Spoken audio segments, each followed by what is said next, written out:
సందేశాలకి ఎక్కువ ప్రాధాన్యత ఇస్తేవారు అనేక మంది ఉంటారు అనే విషయానికి మనం చూస్తూ ఉన్నాం.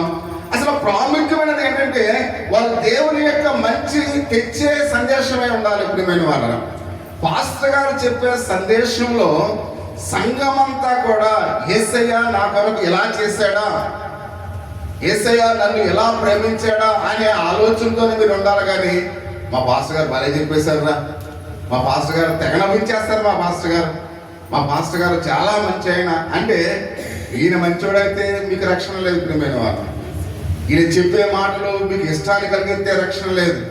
పాస్టర్ గారు చెప్పే ప్రతి మాట మిమ్మలను మీ యొక్క హృదయాన్ని మీ యొక్క ఐదుగులంటే మీ కళ్ళలో ఆయన వైపుకు నడిపించాలి. అంటే పాస్టర్ గారు చెప్తున్న మాటలు మీరు విని ఎవరు చూడాలి? యేసయ్యని చూడాలి. యేసయ్య నా కోసం ఇన్ని బాధలు పడ్డాడా, యేసయ్య నా కోసం ఇంత చేశాడా త్యాగమని ప్రతి మాట కూడా మిమ్మల్ని ఎవరి వైపు నడిపించాలి? యేసయ్య దగ్గరికి నడిపించాలి. అది దేవుని యొక్క ప్రాముఖ్యమైన సందేశం. ప్రియమైన వాళ్ళ మీరు ఎప్పుడైనా ఒకసారి గమనించండి, దేవుని వాక్యాన్ని చెబుతున్నప్పుడు మీ కనుదృష్టి ఆయన వైపుకు వెళ్ళిందా? మీరు నిజమైన దేవుని యొక్క వాక్యాన్ని వింటూ ఉన్నారు. అసలు మీరు ఒక బాధకుడు చెబుతుంటే మీరు ఎక్కడికో హిస్టరీలోకి వెళ్ళిపోయి ఎక్కడికెక్కడికో ఆ యార్దానం ఆ నది దగ్గరికి వెళ్ళిపోయి యేసుక్రీస్తు వారు ఆయన వేసిన సిలువ మేకలంతా ఈ సైజు కోసం వీటి గురించి ఆలోచించారా? అది నిజమైన బోధ మీలోనికి వెళ్ళి కాదు. నిజమైన బోధ యేసయ్య నా కోసం తన ప్రాణాన్ని అర్పించాడా, ఇది ఇంత దరిద్రునా ఇంత పాపినా నా కోసం యేసయ్య ఇంత త్యాగం చేశాడని ఎప్పుడైతే నీ యొక్క హృదయంలో ఒక వాక్యం వెళ్ళి నీ కన్ను నీ కళ్ళంట ఎప్పుడైతే కన్నీటి దారులు పడతాయో అప్పుడే నువ్వు దేవుని యొక్క విశ్వాసంలో దేవుని యొక్క సత్యవాక్యాన్ని నా ప్రియమైన మాట. అందుకే ప్రతి విషయంలో కూడా యోహాను దేవుని సందేశానికి అందుకే ఆయన ప్రాధాన్యత ఇస్తూ ఉన్నాడు అనే విషయాన్ని పరిశుద్ధ గ్రంథంలో అయితే మనం చూస్తూ ఉన్నాం. కాబట్టి వాళ్ళు బైబుల్ ఏ విధంగా వాళ్ళకి నేర్పించాలనే ఒక ఆలోచనతోనే ఉన్నాడు యోహాను గారు. బైబుల్ అంతా కూడా దేవుని యొక్క విశ్వాసులుగా ఉన్న వారికి నేను నేర్పించాలి అంటే బైబులే వాళ్ళు నేర్చుకోవాలని యోహాను గారు ఎంతో ఆరాటపడుతూ ఉన్నట్టుగా మనం చూస్తూ ఉన్నాం. కాబట్టి బైబుల్ని ఎలా బోధించాలనే దాని గురించి ఆయన తహతహలాడుతూ ఉన్నాడు. నా ప్రజలకు వారు ఏం బోధించాలి, నా ప్రజలకు దేవుని యొక్క సందేశం ఏం చెప్పాలి అనే దాని గురించి ఆయన ఆలోచించేవాడిగా ఉన్నాడు అనే విషయానికి మనం చూస్తున్నాం.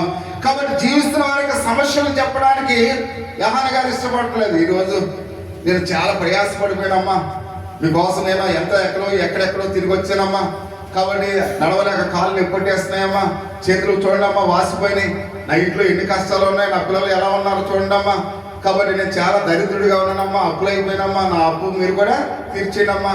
కాబట్టి తన సమస్యలు చెప్పుకోవడానికి ఆయన దేవుని యొక్క సేవకుడిగా నేను ప్రియమైన మాట. నేను యొక్క సంఘ కాపురులు ఎప్పుడు కూడా తమ సమస్యలను చెప్పుకోవడమే మనం చూస్తూ ఉన్నాం, తమ ఆర్థిక ఇబ్బందులు చెప్పుకోవడమే మనం చూస్తూ ఉన్నాం. కాబట్టి అందుకని ప్రతి విషయంలో కూడా దేవుని యొక్క సేవకుడు తన గురించి బోధించుకునేవాడుగా సమయాన్ని విలువైన సమయం, ఎందుకంటే దేవుని యొక్క సన్నిధి దేవుని యొక్క విశ్వాసం అనేది ఈ యొక్క ప్రతి సెకండ్ ప్రతి నిమిషం కూడా ఎంతో విలువైనది. ఈ విలువైన సమయం కేవలం దేవుని వాక్యాన్ని బోధించాలి తప్ప మన సమస్యలు చెప్పుకోవడానికి ఇది స్థలము కాదు ప్రియమైన వాళ్ళు. అందుకని యోహాను గారు ఎప్పుడు కూడా తన సమస్యలను ఆయన చెప్పుకోలేదు. అంత మాత్రమే కాకుండా ఏ సేవకుడు కూడా కాబట్టి సమస్యలు చెప్పే సేవకుడు ఏ సంఘాల్లో అంటే వాడు నిజమైన సేవకుడు కాదు. నేనైనప్పుడు కూడా ఎవరైనప్పుడు కూడా తమ సమస్యలు ఒకవేళ మీరు ప్రార్థన చేసినప్పుడు బాబా పాస్టర్ గారు ఎంత యాతన పడిపోతున్నాడండి, మోటార్ సైకిల్ మీద వచ్చేస్తున్నాడండి బాబు అక్కడికెక్కడ, కానీ పాస్టర్ గారి యొక్క శ్రమలు పాస్టర్ గారి సమస్యలు మీరు గుర్తించవలసిన పని. మీరు ఎవరి గురించి ఆలోచించాలి? యేసయ్య గురించి ఆలోచించాలి. యేసయ్య గురించే మీ యొక్క తపన ఉండాలి. యేసయ్య గురించి మీ ఆలోచన విధానం ఎప్పుడు కూడా యేసుక్రీస్తు వారి వైపే మీ కనుదృష్టి ఉండాలి. అంతేగాని పాస్టర్ గారి శ్రమల పట్ల పాస్టర్ గారి కష్టాల పట్ల ఒకవేళ మీ ప్రేమ ఉంటూ ఒకవేళ ప్రార్థించే, అంతేగాని సమయాలు విలువైన సమయంలో దేవుని మందిరములో ప్రార్థన ఆ సమయము ఎంతో విలువైనది. ఆ విలువైన సమయము దేవునికి కృతజ్ఞతాస్తుతులు చెల్లించాలి. ఆయన చేసిన మేలులకే మనము దేవునికి కృతజ్ఞతాస్తుతులు చెల్లించాలి. కాబట్టి మన జీవితంలో మన యొక్క పాపములు దేవుని యొక్క మందిరములో మనం ఒప్పుకోవాలి. ప్రజల మెప్పు కొరకు, ప్రజల కొరకు మనము ఎల్లప్పుడూ కూడా వారికి మహిమకు ఘనత తెచ్చే ప్రార్థనలు మనము ఎప్పుడు కూడా చేయకూడదు ప్రియమైన వాళ్ళు. ఎందుకంటే దేవునికి రావాల్సిన మహిమ ఆయనకి రాకపోతే దేవుడు ఏమన్నాడు? నేను ఇష్టపడనని చెప్తున్నాడు. అంటే దేవునికే రావాలి మహిమ, మనుషులకు ఏమాత్రం కూడా మహిమ రాకూడదు ప్రియమైన వాళ్ళు. ఒకవేళ మనుషులకు మహిమ వస్తే దేవుడు ఏమంటున్నాడు? నేను ఊరుకోను అంటున్నాడు. అసలు దేవుడు ఊరుకోకపోతే మనం ఏమైనా బ్రతకగలవా? బ్రతకలేదు. అందుకని ఎవరు కూడా మనుషుల్ని మనం ఏం చేయకూడదు? పొగడకూడదు ప్రియమైన వాళ్ళను. కాబట్టి అందుకనే ఎప్పుడు కూడా పొగిడించుకోవడానికి అహాను గారు ఏమాత్రం కూడా ఇష్టపడలేదు అనే విషయాన్ని ప్రతి ఒక్కరిని కూడా గమనించవలసిన వారు ఎట్లుగా మనం చూస్తూ ఉన్నాం. అంత మాత్రమే కాకుండా ప్రియ సహోదరి సహోదరు అంటూ ఉన్నాడు. కాబట్టి యేసు కొరకే మార్గాన్ని సిద్ధపరచడానికి ఆయన ఇంట్రెస్ట్ కలిగి ఉన్నాడు. తన ఆలోచన, తన యొక్క పరిస్థితులు ప్రతిదీ కూడా. కాబట్టి యేసై కొరకు నేనేం చేయాలి, యేసై కొరకు నేనేం చేయాలనే తపనే మీలో ఉండాలి. అన్ని దేవాలయాలు లైటింగ్లతో ఉన్నాయి, అన్ని దేవాలయాల మీద స్టార్లు ఉన్నాయి.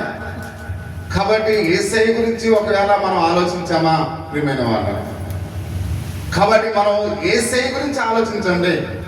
కాబట్టి యేసయ్య గురించి ఆలోచిస్తే మీరు ఏం చేస్తారు? సంఘ విశ్వాసులు అందరూ కూడా ఈ వాటికి అంతా కూడా లైటింగ్ ఉంది. అక్కడ ఏ దేవాలయం చూడండి, క్రిస్మస్ జరుగుతున్న ఈ క్రిస్మస్ మాసంలో లైటింగ్ లేకుండా ఏ దేవాలయం ఉందా?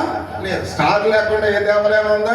మన గృహాల మీద అయితే స్టార్లు ఉన్నాయి, కానీ మనం ఆరాధించే దేవుని మందిరం మీద స్టారు లేదు ప్రియమైన వారు. అంటే మనం ఎవరి గురించి ఆలోచన చేస్తున్నాం ఒకసారి ప్రతి ఒక్కరిని కూడా ఆలోచించని ప్రియమైన వారు.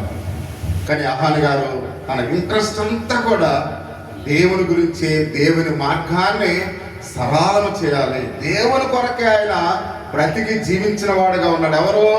యోహాను గారు. అలాగనే మనము కూడా మన జీవితాల్లో దేని కొరకు జీవిస్తూ ఉన్నాము? ఆయనతో జీవించడానికి ఆయన హృదయాన్ని కూడా ఏం చేయాలి? సిద్ధపరచుకున్నాడు. ప్రజల యొక్క హృదయాలు కూడా సిద్ధపరుస్తూ ఉన్నాడు. కాబట్టి ఆ యొక్క ప్రజల యొక్క హృదయంలోనికి నా యేసయ్య ఉండాలి అని ప్రజల హృదయాన్ని ఏం చేస్తాడైనా సిద్ధపరుస్తూ ఉన్నాడు.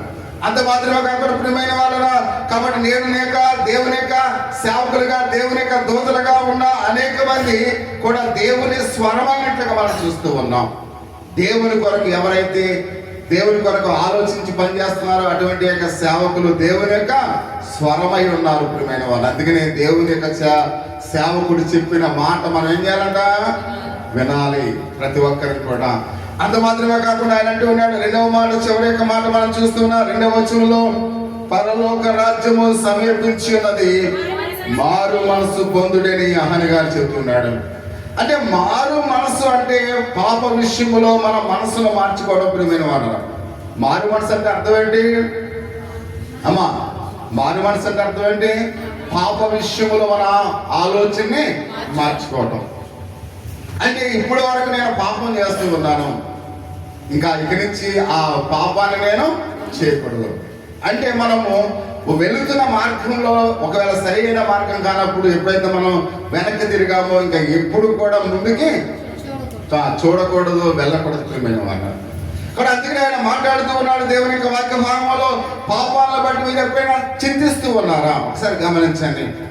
ఈ ఉదయాన్నే లేచి నేను అనరాని మాటలు ఎవరైనా అంటే, ఒకవేళ ఈ ఉదయాన్నే లేచి ఒకవేళ చేయకుండా ఏదైనా తప్పు చేస్తే, ఈ ఉదయాన్నే లేచి నేను ఒకవేళ అవివేకంగా దేవునికి ఇష్టం లేని యొక్క జీవితాన్ని జీవిస్తే, అయ్యా నన్ను క్షమించు ప్రభువా అని మీరు చేసిన అపరాధములను బట్టి మీరు ఎప్పుడైనా చింతించారా? మీరు ఎప్పుడైనా ఏడ్చారా? ప్రభువా నేను చేసింది చాలా తప్పయ్యా, నన్ను క్షమించు ప్రభువా అని ఎప్పుడైనా మీరు ఏడ్చారా? ఒకసారి మీ అంతరాత్మలు బదిలించండి ప్రియమైన వారు. ఎందుకంటే దేవుడు ప్రశ్నిస్తూ ఉన్నాడు. నువ్వు చేసిన పొరపాటును బట్టి, నువ్వు చేసిన పాపను బట్టి ఎప్పుడైనా కన్నీరు విడిచి ఏడ్చావా? దావీదు ఒకసారి చేసిన పాపానికి ఆయన ఏడుస్తున్నప్పుడు తన పరుపు ఏమైందంట? తేలిపోయినట్లుగా మనం చూస్తూ ఉన్నాం. కాబట్టి మనము చేసిన అపరాధములు బట్టి ఎప్పుడైనా మనం కన్నీరు కార్చి ఉన్నామా? ఒకవేళ నేను ఏమి చేయలేదా ఈరోజు? ఒకసారి ఆలోచించండి ప్రియమైన మాట. కాబట్టి మన అపరాధములను మనం జ్ఞాపకం చేసుకోవాలి. మనం చేసిన ప్రతి ఒక్క క్రియల ద్వారా, మాటల ద్వారా, తలంపుల ద్వారా, ఉద్దేశాల చేత ఒకవేళ మనం ఏంటంటే పాప స్థితిని కలిగి ఉన్నామో ఒక్క నిమిషం ఆలోచించండి ప్రియమైన వాళ్ళరా. వాటిని బట్టి మేము ఎప్పుడైనా కన్నీరు కార్చి ఉన్నామని పరిశుద్ధ గ్రంథంలో మనం చూస్తూ ఉన్నాం. కాబట్టి ఆ పాపాన్ని బట్టి మనం సిగ్గుపడ్డారు ఎప్పుడైనా? మనం చేసిన పాపమును బట్టి ఎప్పుడైనా మీకు సిగ్గు అనిపించిందా? ఒకసారి ఆలోచించండి. మీరు చేసిన చెడ్డ పనులను బట్టి మీరు ఎప్పుడైనా సిగ్గుపడ్డారా? నా ముఖం అలా చూడకండి, ఎందుకంటే ఒకసారి ఆలోచించండి. అంటే పాపము అంత భయంకరమైంది. ఆ పాపాన్ని ఏదో సంతోషంగా మనం ఆహ్వానించడం కాదు, ఆ పాపాన్ని బట్టి సిగ్గుపడాలి. నా జీవితం ఏంటి ఇలా అయిపోయింది, చేయకుండా పనులు చేస్తూ ఉన్నానేంటి, అనుకోకుండా మాట్లాడుతున్నానేంటి, నేను సిగ్గుపడాలి. ప్రియమైన వాదాలు, కన్నీరు కార్చాలి. పశ్చాత్తాపం అంటే దాని యొక్క అర్థాన్ని మనం చూస్తూ ఉన్నాం. అయితే మారు మనసు అంటే దాని అర్థాన్ని మనం చూస్తూ ఉన్నాం. అంటే వాటిని మనం ఒకసారి జ్ఞాపకం చేసుకుని, నా జీవితం ఇంత దౌర్భాగ్యమైనదా, నేను చేసిన పాపం ఇంత దరిద్రమైనదా అని మనం అనుకోవాలి ప్రియమైన వాళ్ళ. అంతేగాని తప్పుడు చేస్తూ అందులో ఆనందించే వారుగా మనం ఉండకూడదు. పంది మనం చూస్తూ ఉన్నాం, అది మురుకుంటలో దొల్లేస్తున్నప్పుడు కూడా, మనం వెళుతున్నప్పుడు మనకు అసహ్యం వేసినప్పుడు కూడా ఆ పందికి మాత్రం ఏ విధంగా అసహ్యము లేదు, అది హ్యాపీగా ఉంటుంది ప్రియమైన వాళ్ళ. నిజంగా వాస్తవానికి సిగ్గుపడాలి, కన్నీరు కార్చాలి, కన్నీరు విడవాలి అని పరిశుద్ధ దేవుని యొక్క లేఖన భాగంలో మనం చూస్తూ ఉన్నాం. అంత మాత్రమే కాకుండా ఆయన అంటూ ఉన్నాడు దేవుని యొక్క వాక్య భాగంలో, మీ పాపాలను మీరు విడిచిపెట్టాలనుకుంటున్నారు. ఈ యొక్క ఉదయకాల సమయంలో నిజమైన కన్నీరు నీలో ఉన్నట్లయితే, నిజమైన నువ్వు చేసే పాపముల బట్టి సిగ్గుపడేవాడుగా ఉన్నట్లయితే, ఈ ఉదయకాల సమయంలో అటువంటి పాపాన్ని బట్టి నేను విడిచిపెట్టాలనుకుంటున్నానయ్యా అని ఒకవేళ నీ మనసులో నువ్వు అనుకోకపోయిన వాడు, ఒకవేళ పక్క వాళ్ళు నేను చూసి నవ్వుకుంటారేమో, హేళన చేస్తారేమో నువ్వు అనుకుంటే, ఒకరోజు నీ యొక్క సిగ్గుపడకుండా, కన్నీరు కార్చకుండా నువ్వు దాచుకుంటే ఒకరోజు నిత్య నాశనానికి మనం పోతాం. కాబట్టి ఇది ఏదో యాలకులంగా మాట్లాడిన మాటలు కాదు ప్రియమైన వాళ్ళు. ఇదేదో మిమ్మల్ని ఏదో ఎంకరేజ్ చేయడానికో, ఏదో అది మిమ్మల్ని ఎంటర్టైన్మెంట్ చేయడానికో చేసిన మాటలు కాదు ఇవి. నిజంగా ఒకసారి ఆలోచించండి. నా జీవితం ఒకవేళ ఈ సమయంలో కూడా నేను పశ్చాత్తాపడకపోతే నా పరిస్థితి ఎట్లా ఉంటుందో ప్రతి ఒక్కరికి కూడా గమనించవలసిన వారమేట్లుగా మనం చూస్తూ ఉన్నాం. అందుకని ఆయన అంటూ ఉన్నాడు, ప్రియ సహోదరి సహోదరా, మీ యొక్క హృదయం మీ యొక్క పాపంతో ఒకవేళ నిండి ఉందో ఒకసారి గమనించండి. దేనితో నువ్వు ఈ యొక్క ఉదయకాల సమయంలో నీ హృదయంలో పాపముతో నిండి ఉందో, అలాగే పరిశుద్ధతో నిండి ఉందో ఒకసారి గమనించండి ప్రియమైన వాళ్ళు. ఒకవేళ నువ్వు పాపంతో నిండి ఉన్నట్లయితే మత్తయి సువార్త 15వ అధ్యాయం 19వ వచనంలో ఆయన మాట్లాడుతూ ఉన్నాడు. మన యొక్క ఉద్దేశాల గురించి ఆయన మాట్లాడుతూ ఉన్నాడు. ఈ యొక్క పాప హృదయాన్ని దురాలోచనలు, నరహత్యలు, వ్యభిచారములు, వేషాగమనములు, దొంగతనములు, అబద్ధ సాక్ష్యములు, దైవదోషణ హృదయముల నుండి వచ్చును అని మనం చూస్తూ ఉన్నాం. ఈ పాప హృదయముల నుండి చెడ్డ ఆలోచనలు వస్తున్నాయి. ఈ పాప ఆలోచనలు బట్టి చెడ్డ తలంపులు వస్తూ ఉన్నాయి. ఒకవేళ నువ్వు ఇక్కడ కూర్చున్నావు, కానీ నీ హృదయం ఎక్కడ ఉందో ఒకసారి గమనించు. ఇక్కడ కూర్చున్నా, నీ తలంపు ఎక్కడ ఉందో ఒకసారి గమనించు. ఇంకా దేవుని మందిరంలో కూడా కూర్చుని ఈ లోక సంబంధమైన విషయాల గురించి ఒకవేళ నువ్వు ఆలోచిస్తున్నావు ఒకసారి గమనించు ప్రియమైన వాళ్ళను. ఇక్కడ కూర్చుని దేవుని యొక్క సందేశాన్ని వినకుండా ఇంకా నువ్వు వాచి చూస్తున్నావేమో గమనించు. ఇక ఏంటంటే పాస్టర్ గారు వదులుతాడంటే ఒకవేళ నువ్వు అనుకున్నావేమో గమనించి. ఇవన్నీ కూడా నీ హృదయంలో నుంచి వచ్చే చెడ్డ తలంపులు ప్రియమైన వాళ్ళను, చెడ్డ ఆలోచనలు. కాబట్టి ఇవన్నీ కూడా నీ హృదయంలో నుంచే వస్తూ ఉన్నాయి. ఒకవేళ వీటితోనే నీ హృదయము నిండి ఉందేమో ఈ ఉదయకాల సమయంలో ఆలోచించి ప్రియా సహోదరి సహోదరుడా. అంత మాత్రమే కాకుండా ఆయన అంటూ ఉన్నాడు, దేవుని యొక్క వాక్య భాగంలో మనం గమనించినట్లయితే ఆయన అంటూ ఉన్నాడు. కాబట్టి మత్తయి సువార్త 15వ వచనంలో మనం చెప్పినట్లుగా ఇవన్నీ కూడా మన హృదయం నుంచి వస్తున్నాయని తెలియజేస్తూ, మన స్వభావం ద్వారా ఇది ఎంత నిజమో మనందరికీ తెలిసి ప్రియమైన వాళ్ళం. ఎందుకంటే మన స్వభావమే పాప సంబంధమైనది. అంటే ఇక్కడ మన స్వభావాన్ని బట్టి ఇవన్నీ కూడా వస్తూ ఉంటాయి. మన ఉదయమే చెడ్డది కనుక ఇవన్నీ కూడా ఆలోచనలు వస్తూ ఉన్నాయి. మనకు ఉద్దేశాలు ఎల్లప్పుడూ కూడా అయితే పాప ఆలోచనతో మనం బ్రతుకుతున్నామంటే అసలు టోటల్గా మన శరీరమే పాప స్వభావాన్ని కలిగి ఉన్నాం కనుక ఇవన్నీ కూడా మనలోంచి వస్తున్నాయి అని పరిశుద్ధ గ్రంథంలో అయితే మనం చూస్తూ ఉన్నాం.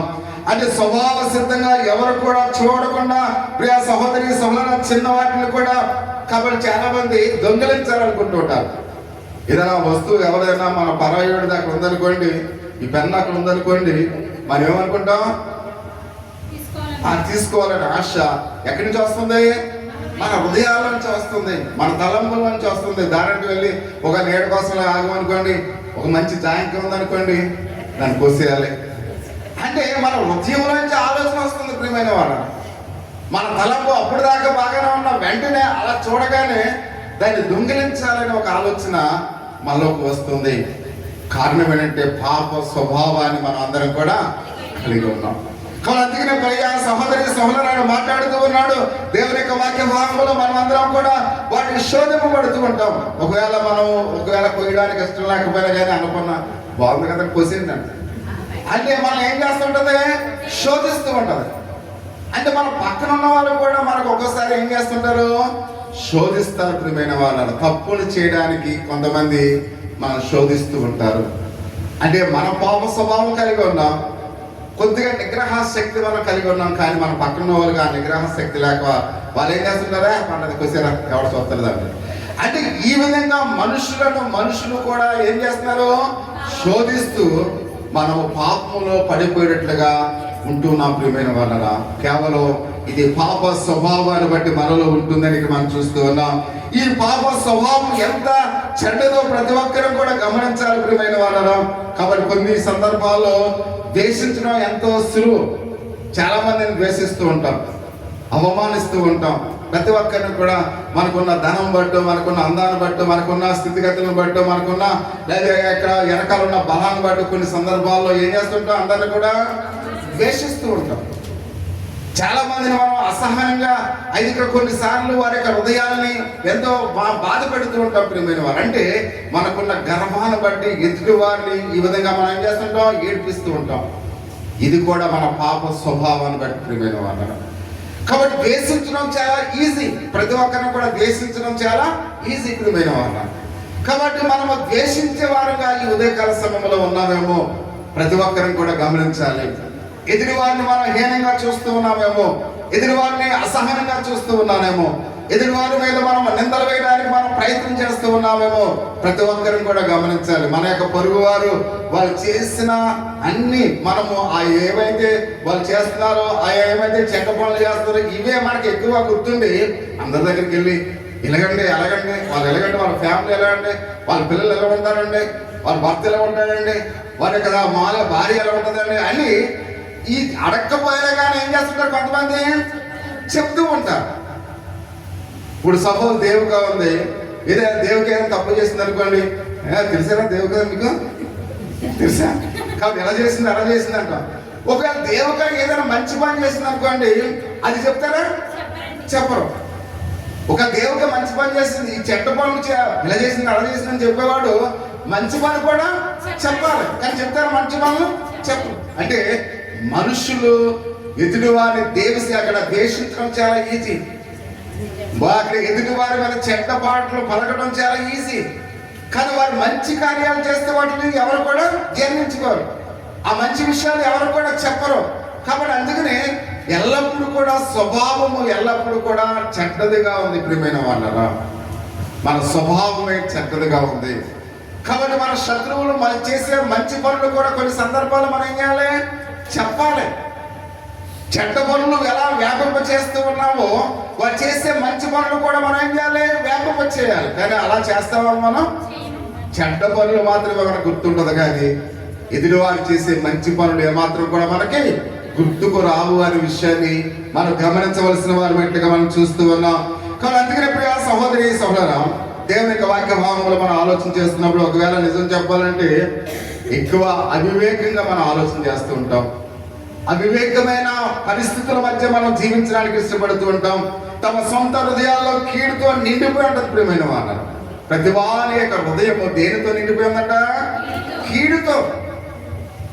నా పొరుగు వారికి నేను ఏ విధంగా కీడు చేయాలి, నా పొరుగు వారికి నేను ఏ విధంగా అన్యాయం చేయాలి, నా పొరుగు వారి మీద నేను ఏ విధంగా నేరాలు మోపాలి, నా పొరుగు వారి మీద నేను ఏ విధంగా అబద్ధ సాక్ష్యాలు చెప్పాలి. అంటే ప్రతి వారి యొక్క హృదయం దేనితో నిండిపోయింది? కీడుతో నిండిపోయింది ప్రియమైన వాళ్ళ. అటువంటి బ్రతుకులు మనం బ్రతుకుతున్నామని ప్రతి ఒక్కరు కూడా ఎరిగిన వారమై ఉండాలి. మనం మంచి చూడలేకపోతూ ఉన్నాం, మంచి చెప్పలేకపోతూ ఉన్నాం. కాబట్టి మన పొరుగు వారి మీద మనకు కీడుతోనే మనం నిండిపోయినట్లుగా మన హృదయం ఉంది అని పరిశుద్ధ గ్రంథంలో చాలా తేటతెల్లగా ఆయన చెబుతూ ఉన్నట్లుగా మనం చూస్తూ ఉన్నాం. ఇది దేవుని ధర్మశాస్త్రం ప్రియమైన వాళ్ళ. దేవుని యొక్క ధర్మశాస్త్రాన్ని మన హృదయంలోనికి మనం ఆలోచించవలసిన వారినట్లుగా మనం చూస్తూ ఉన్నాం. అందుకనే మనం ఎంత చెడ్డవాళ్ళం కాబట్టి దేవుడు మనకు ధర్మశాస్త్రాన్ని ఇచ్చాడు ప్రియమైన వాళ్ళ. ఆ ధర్మశాస్త్రాన్ని చూస్తున్నప్పుడు ఇప్పుడైనా నువ్వు చేసిన ఆ తప్పులు నువ్వు ఎరిగి పరిశుద్ధమైన జీవితాన్ని జీవిస్తావేమో అని దేవుడు ఏం చేశాడు, మనకి ధర్మశాస్త్రాన్ని ఇచ్చి 10 ఆజ్ఞలు ఇచ్చాడు. 10 ఆజ్ఞలు మనం ఏమి చేయాలి, ఏమి చేయకూడదు, ఎలా బ్రతకాలి, ఎలా బ్రతకూడదో ఆయన 10 ఆజ్ఞలు ఇచ్చాడు. ఆ 10 ఆజ్ఞలు మనం చదువుకుని మన మంచి మార్గంలో నడవాలని దేవుని యొక్క ఉద్దేశం. ఎందుకంటే మనము అనేక విధాలుగా దొంగలుగా, వ్యభిచారులుగా, కీడు తలపెట్టేవారుగా, పొరుగు వారి మీద నిందలు మోపేవారుగా, పొరుగు వారికి కీడు తలపెట్టేవారుగా మనం ఉంటూ మనం ఎలా అనుకున్నామంటే నేను చాలా హ్యాపీగా బతుకుతున్నాను, నాలో ఏ తప్పు లేదు, మా ఫ్యామిలీలో ఎటువంటి లోపాలు లేవు, అంత హ్యాపీ, అంత సంతోషం అని అనుకుంటున్నావు. కానీ నిజంగా వాస్తవంగా నీ హృదయాన్ని నువ్వు చూస్తే ఈ పాప స్వభావం చేత, ఈ తలంపుల చేత నీ హృదయం అంతా కూడా పాపముతో నిండిపోయింది ప్రియమైన వారు. అందుకనే నరుడు తన వైపు తాను చూసుకుంటే వెనక్కబడి చస్తాడంట ప్రియమైన వారు. కానీ మనం ముందున్న వాళ్ళు చూస్తాం, కానీ మన హృదయాన్ని మనం చూడం ప్రియమైన వారు. నిజంగా వాస్తవంగా నీవు చేసిన పాపాలు నీవు ఈరోజు చూడు ప్రియమైన వారు. నేనైనా నా వైపు నేను చూసుకోవాలి. నీ వైపు ఒకసారి నువ్వు చూడండి ప్రియా సహోదరి సహోదరుడు. మీ స్త్రీ అయినా, పురుషుడైనా, చిన్నపిల్లలైనా, పెద్దలైనా, ఎవరైనప్పుడు కూడా మీ హృదయాన్ని ఒకసారి చూడండి. మీ హృదయాల్లో ఎంత పాప స్వభావంతో నిండిపోయిందో మనం గమనించాలి ప్రియా సహోదరి సహోదరుడా. అందుకని ఆయన చివరిగా చెబుతూ ఉన్నాడు దేవుని యొక్క సందేశము. ఆయన మాట్లాడుతున్నాడు ప్రియా సహోదరి సహోదరు అంటూ ఉన్నాడు. కాబట్టి దేవుని శిక్షకు మాత్రమే మనము పాత్రులమై ఉన్నాం. ఇక్కడ ఎవరం కూడా బోధించే సేవకుడైనా వినే మీరైనా ఎవరు కూడా నేను గొప్పవాడిని, నేను పరలోక వారసుని చెప్పడానికి ఎవరు కూడా అర్హత లేదు మనకి. మనందరం కూడా నిత్య శిక్షకు పాత్రులుగా ఉన్నాం. దేవుని ఉగ్రతకు మనం పాత్రులుగా ఉన్నాం. ఇక్కడ ఎవరు కూడా గొప్పవారు లేదు ప్రియమైన వారు. ఎవరు కూడా పరిశుద్ధమైన జీవితాన్ని అయితే మన యొక్క జీవిత విధానంలో ఇప్పుడు కూడా చెడ్డ ఆలోచనతోనే మనము ఉన్నాం. మన పొరుగు వారికి ఇంకా కీడుతో మనం ఆలోచిస్తూనే ఉన్నాం. ఇలాంటి ఉద్దేశాలతో ఉంటే మనం పరలోకం వెళ్తామా? వెళ్ళం. కాబట్టి అందుకని మనము దేవుని శిక్షకు మాత్రమే పాత్రులమై ఉన్నామనే విషయానికి మనం చూస్తున్నాం. ఈ శిక్ష నుంచి తప్పించుకోవాలంటే మనకు ఒక రక్షకుడు అవసరం ప్రియమైన వాళ్ళ. కాబట్టి ఎలాంటి స్థితిలో ఉన్న మనకు ఈ శిక్ష నుంచి తప్పించుకోవాలంటే మనకు ఎవరు అవసరం ఉంది? రక్షకుడు కావాలి.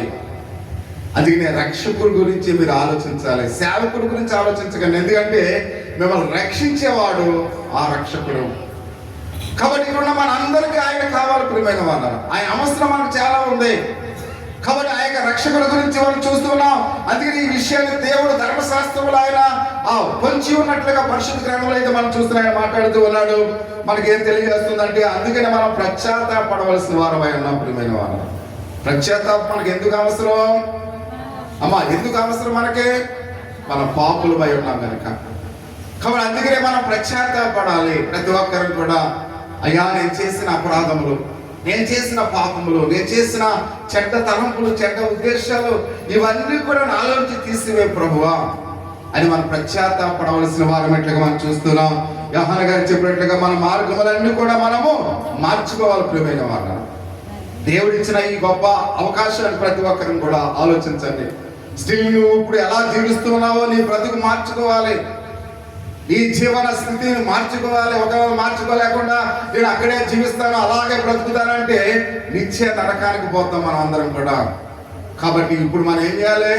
మన మార్గాల్ని మార్చుకోవాలని యోహాను గారు చెప్తూ ఉన్నాడు. అంత మాత్రమే కాకుండా అంటున్నాడు పరలోక రాజ్యము సమీపిస్తుందని యోహాను గారు చెప్తున్నాడు. ఎందుకంటే ఎందుకు మార్చుకోవాలి మనం అమ్మా? ఎందుకు మార్చుకోవాలి? ఆయన రాజ్యము సమీపిస్తూ ఉంది. కాబట్టి ఆయన రాజ్యము సమీపిస్తుందంటే దానికి అర్థం ఏంటంటే పరలోకము సమీపిస్తుంది. ఇప్పుడు ఆ సహోదరి సహోదరు అందుకని అంటూ ఉన్నాడు, ఆయన చెప్తూ ఉన్నాడు, తీర్పు దినము కూడా సమీపముగా. అంటే పరలోక రాజ్యం వచ్చిందంటే ఆ పరలోక రాజ్యానికి వెళ్ళాలంటే అప్పుడు ఏం జరుగుతుంది? తీర్పు ఉంది ప్రియమైన వాళ్ళు. అంటే ఇప్పుడు తీర్పు సిద్ధంగా ఉంది. అంటే మనందరం కూడా తీర్పుకు వెళ్ళవలసిన వారమై ఉన్నాం. పరలోక రాజ్యం సమీపిస్తుందంటే దాని అర్థం ఏంటి? తీర్పు కూడా సిద్ధముగా ఉంది.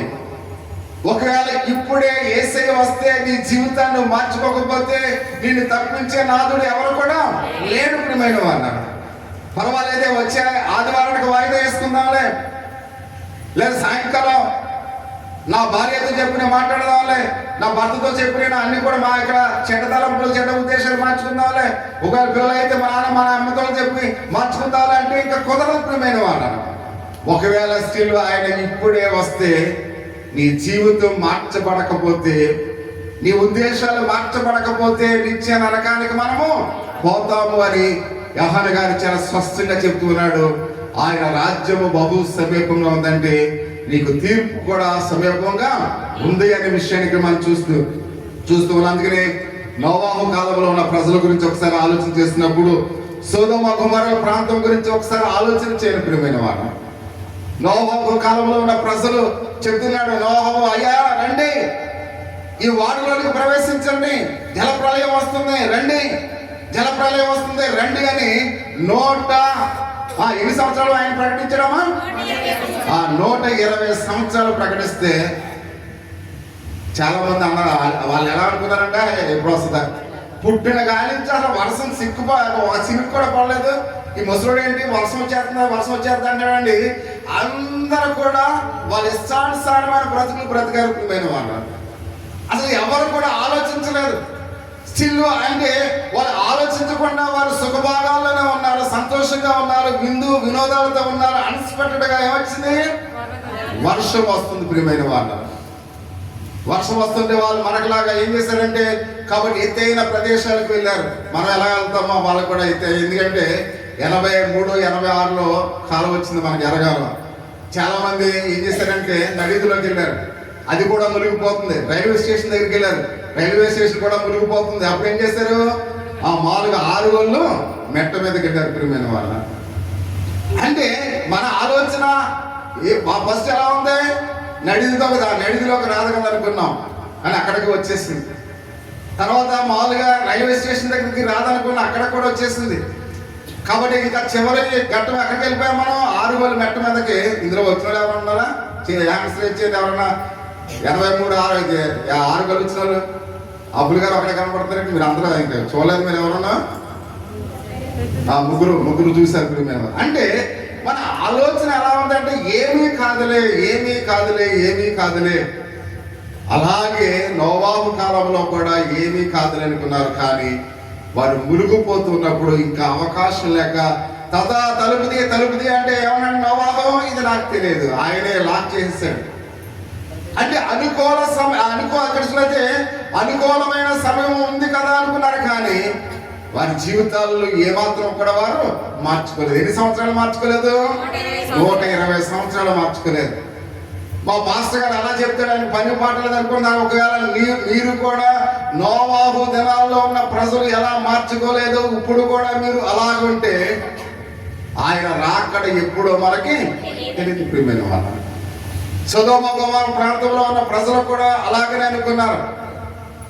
వారి యొక్క పాపము ఎంత చెడ్డదంటే ఎంతో అంటే ఇక్కడ చూస్తే దేవదూతలను కూడా వాళ్ళు నాశనం చేయాలి, దేవదూతలతో కూడా వాళ్ళు తప్పు చేయాలని అంత పాపానికి వారు దిగజారిపోయారు ప్రియమైన వాళ్ళ. అటువంటి పరిస్థితుల్లో దేవుడు చెప్తూ ఉన్నాడు, ఒకవేళ మీరు మారకపోతే మీ ప్రాంతాన్ని అగ్ని చేత నేను ఆహుతి చేస్తానంటే వాళ్ళు ఎవ్వరు కూడా వారి మాటలు వినలేదు ప్రియమైన వాళ్ళు. వాళ్ళు కూడా నోవాహు టైం లాగానే వినోదాలతో సంతోషంగా హ్యాపీగా ఉన్నారు. ఒకేసారిగా ఆకాశం నుండి ఏమైంది? అగ్ని కుమ్మరించినప్పుడు వాళ్ళందరూ కూడా సజీవ దాహమై కాలిపోతున్నప్పుడు అయ్యో మేము మారలేకపోయామే, ఆ యొక్క మాటలు వినలేకపోయాము అనుకున్నారు. కానీ అందరూ కూడా సజీవ దహనమై వాళ్ళందరూ కూడా చనిపోయారు ప్రియమైన వాళ్ళు. అందుకని యోహాను గారు అంటున్నాడు, ఇప్పుడు మీ మారు మనసు పొందండి, మీ హృదయాన్ని మార్చుకోండి. మీ హృదయం కీడుతో నిండిపోయి ఉంది, మీ హృదయం పాపముతో ఉంది, పాప స్వభావాన్ని కలిగి ఉన్నారు. స్త్రీలు ఇప్పుడు కూడా మీరు అలాగనే ఉంటే మీ జీవితంలో కూడా ఒకరోజు అలాంటి నాశనమే వస్తుంది. కాబట్టి జాగ్రత్త. కాబట్టి అందుకనే మనం ఎలా ఉండడానికి ఇష్టపడుతున్నామో మీరే ఆలోచించండి ప్రియమైన వారా. ఒకవేళ ఇంత చెప్పినా, ఒకవేళ నేనైతే ఒక అరగంటే చెప్పాలి, ఒక గంట చెప్పాను, వాళ్ళు 130 సంవత్సరాలు చెప్పిన వారు వినలేదు. కాబట్టి ఒకవేళ మీ జీవితంలో కూడా మీరు కూడా మారకపోతే మన పరిస్థితి కూడా అలాగనే ఉంటుంది అని పరిశుద్ధ గ్రంథంలో చాలా తేలికగా ఆయన చెప్తున్నట్లుగా మనం చూస్తూ ఉన్నాం. కాబట్టి నిజమైన దేవుని యొక్క విశ్వాసులుగా మనం ఏ విధంగా ఉండడానికి ఇష్టపడుతున్నాం ప్రతి ఒక్కరిని కూడా గమనించండి. అందుకని అంటున్నాడు, ఇక్కడ అక్కడ యార్దాని నదిలో అనేక మందికి ఏం చేశారైనా బాప్తిసం ఇచ్చాడు. కొంతమంది ఆయన దగ్గరికి వచ్చినప్పుడు ఆయన అంటున్నాడు, ఆ సున్నమ కొట్టిన సమాధుల వల్లే మీరు పైకి ఎంతో తెల్లగా వారి మంచి వస్త్రాలు వేసుకున్న మీ హృదయం అంతా కూడా పిల్లుతో నిండి ఉంది ప్రియమైన వాళ్ళ. కాబట్టి మనం వేసుకున్న వస్త్రధారణ మారటం కాదు, మన హృదయం మారాలి, మన యొక్క ఉద్దేశాలు మారాలి ప్రియమైన వాళ్ళ. సర్ప సంతానమా అని చెప్తున్నాడు యోహాను గారు. కాబట్టి సర్ప సంతానం వల్ల మనము ఉండకూడదు. కాబట్టి అందుకనే మన యొక్క హృదయం మారాలి. ఎందుకంటే కొన్ని పదాలు యోహాను గారు కఠినంగా ఉపయోగించాడు. కఠినంగా ఎందుకు ఉపయోగించాడంటే ఇప్పుడైనా ఈ మాటలు వినైనా మారుతారండి. అంతేగాని ఒకవేళ ఎలాంటి మాటలు మీరు వింటే పాస్టర్ గారి మీద కోపం పెట్టుకోమని కరెక్టమైన వాళ్ళ. ఒకవేళ మన హృదయాలు మారాలి, మన ఉద్దేశాలు మారాలి, మన తలంపులు మారాలి. ఇది ఒక మంచి అవకాశాన్ని దేవుడు మనకి ఇచ్చారు ప్రియమైన వాళ్ళ. కానీ అందుకని దేవుని యొక్క వాక్య భావన అంటున్నాడు, దేవుని స్వరముగా 2 విషయాల గురించి మనం చూస్తూ ఉన్నాం. ప్రకటించేవాడు అవి పాపము, కృప, ఈ 2 వాటి మీద బ్యాలెన్స్ అయి ఉండాలి. దేవుని యొక్క సందేశము ధర్మశాస్త్రాన్ని బోధించాలి, సువార్తను బోధించాలి. అంటే ఈ 2 కూడా మనము వినాలి అని పరిశుద్ధ గ్రంథంలో చాలా తేటతెల్లగా చెప్తూ ఉన్నాడు. అంటే ధర్మశాస్త్రాన్ని ప్రకటిస్తున్నప్పుడు ప్రజలు వారి యొక్క జీవితాల్లో అంటే పాపాల గురించి వారికి తెలియాలి.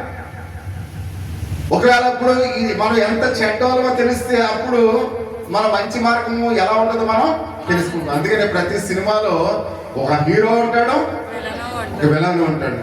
అంటే చూసేవాడు హీరోను విలన్ ఎందుకు పెట్టాడు? ఒకవేళ విలనే ఉన్నాడు అనుకోండి, ఆడు లాస్ట్ వరకు దుర్మార్గుడిగానే జీవిస్తూ దుర్మార్గుడిగానే చనిపోతాడు. ఒకవేళ హీరో ఒక్కడే ఉన్నాడు అనుకోండి, ఆడు మంచివాడిగా ఉంటాడు. అలాగే ఇప్పుడు మన ఊర్లో ఒకే కాపట్లు ఉందనుకోండి, ఆ కాపట్లో ఉన్న ఇడ్లీ ఏ టేస్ట్ మనకి తెలియదు. టేస్ట్ తెలియాలంటే వేరే కాపట్లు ఉండాలి. అలాగే మనం ఎలాంటి వారో తెలుసుకోవాలంటే ధర్మశాస్త్రం ఉండాలి. అంటే ఇక్కడ మనం దేవుని యొక్క సేవకుడు ధర్మశాస్త్రం చెప్పి ఎండ్ చేశారనుకోండి, మీరు గాయకైతే మీ యొక్క హృదయాలన్నీ కూడా ఎలా ఉంటాయి? ఇంత ఘోరమైన పాపుడైన మనం ఆ పాపంలోనే ఇంకా మీరు ఉంటారు. అందుకనే సువార్త కూడా మనకు ఎంతో అవసరమైంది ప్రియమైన వాళ్ళ. గాయము కలిగిన వాడే ఎప్పుడైతే ఆ యొక్క రక్తం కారిపోతుందో ఏమనుకుంటాడంటే నాకు కట్టు కడితే బాగుండును అనుకుంటాడు. ఈ గాయమే ధర్మశాస్త్రము, ఆ పైన కట్టు కట్టే అదే సువార్త ప్రియమైన వాళ్ళ. అందుకని ప్రతి విషయంలో కూడా మనం ఎలాంటి వాళ్ళమో మనం ఎరిగి ఉండాలి. ఎంత ఘోరమైన పాపము మనం తెలిసినప్పుడు ప్రభు మనకి ఏమి చేయాలనేది మనకే తెలియాలి ప్రియమైన వాళ్ళు. అందుకని ఆయన నీ కొరకు నా కొరకు తన ప్రాణాన్ని ఇచ్చాడు. ఆయన నీ కొరకు నా కొరకు ఆయన శిలువ ప్రాణం మీద వేలాడబడి ఉన్నాడు. మనం ఎంత ఘోరమైన పాపులమైనప్పుడు కూడా ఆయన మనల్ని క్షమించాడు ప్రియమైన వాళ్ళరా. అందుకనే ఈ యొక్క ఉదయకాల సమయంలో ఆయన అంటున్నాడు, మీరు పాపాలు మీరు ఒప్పుకుంటే, మీ యొక్క మనసులో మీరు మార్చుకుంటే నేను క్షమిస్తానని చెప్తున్నాడు.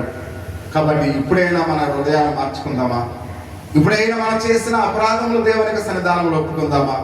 కాబట్టి ఏమవుతలే అని ఒకవేళ నువ్వు నిర్లక్ష్యంతో ఉంటే సొదొమ గొమొర్రా ప్రాంతంలో వారు ఏ విధంగా నాశనం అయిపోయారు, నోవాహు దినాలు వారు ఏ విధంగా కాబట్టి ఆ జల ప్రళయంలో నశించిపోయారు, మన జీవితం కూడా అలాగనే ఉంటది. కాబట్టి మన యొక్క హృదయాలు మార్చుకుందాం, దేవుని కృపను మనం వేడుకుందాం. మన మధ్యలో ఉన్న ఇక్కడ చాలా మంది ప్రార్థన చేసేవారు ఉన్నారు. కాబట్టి ఎవరో ఒకరు వచ్చి ప్రార్థన చేయవలసిందిగా తెలియపరుస్తూ ఉన్నాం. దాన్ని ఎవరో ఒకరు హృదయ ప్రేరేపణ కలిగిన వారు ఎవరో